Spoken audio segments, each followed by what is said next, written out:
More than 10 years ago, a Jackson County woman lost her sister in what was ruled an accidental drowning. 10 years later, she's still convinced her sister was killed. As East 13's Maggie McGuigan tells us, she's been working to get her sister's case reopened. For Tarina White's family, grief never came with closure. I made a promise to her. I was going to find the truth. Kimbra Williams called her sister a God-fearing woman who loved her family and was always with her mother. So when 2 days passed without a phone call, it raised a red flag. On April 3rd, 2016, Tarina's family began searching for her. She was last known to be at her friend Billy Pullum's home in Alpha 2 days prior. Me and Mom jumps into the vehicle. We goes over there. The first thing what happens is they said, I knew you were going to come looking for Terrina. That's what Billy's daughter told me. And when I said, well, what's the matter? She said, I got a purse. That's something that Terrina don't never do. She don't never leave her purse behind.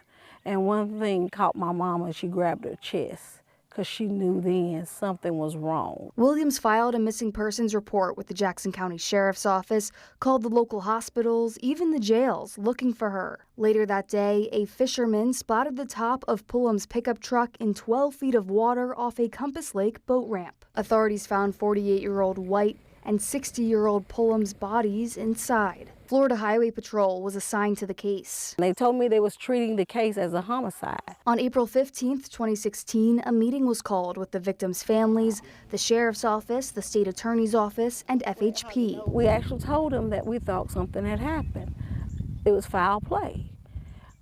Billy's family also thinks foul play is involved. Troopers reenacted the truck sinking to estimate a time frame for the medical examiner's office. It took nearly 3 minutes for the truck to fully submerge. Terrina wasn't high and she wasn't drunk. She was coherent. She would have been able to get out of that vehicle. And the windows were manual, so they wasn't electrical. So electrical, they couldn't shorten out because of the water. It was 30 seconds before the water was on the floorboard. There were more meetings between the families and officials. Weeks later, 14th Judicial Circuit Medical Examiner Dr. J. Radke ruled both White's and Pullum's deaths as accidental drownings. The medical examiner's office determined they got disoriented on a dark night with heavy storms, accidentally drove down this road off the boat ramp into the lake, and drowned. Investigators said both likely panicked and failed to escape in time. White couldn't swim. Pullum could, but reportedly had a high level of meth in his system at the time of the incident. Highway Patrol reopened the investigation several times, and each time came to the same conclusion as the medical examiner: accidental drowning. But that ruling didn't sit right with White's family. Williams hired an independent pathologist and had her sister's body exhumed. I'm a forensic pathologist, board certified in forensic pathology, clinical pathology, and anatomic pathology. I've been doing this for almost 36 years. Dr. Daniel Schultz previously worked for government agencies. He now operates a lab in Tampa doing family-requested autopsies. When he heard the story from White's family and looked at the scene photos, Schultz offered to do White's autopsy pro bono. When I do a second autopsy, I have the luxury of time.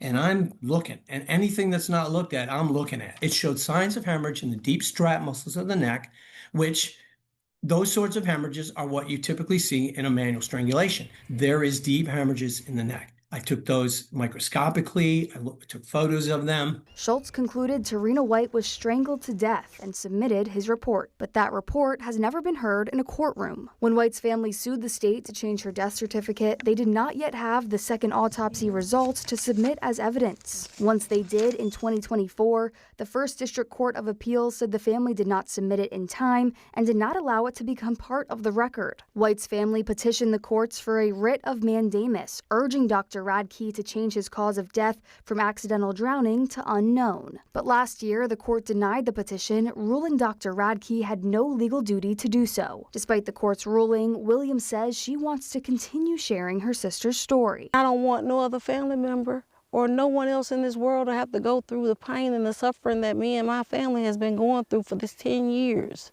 It's been hard. But I did it because it's my sister. In Jackson County, Maggie McGuigan, News 13, Panhandle Strong.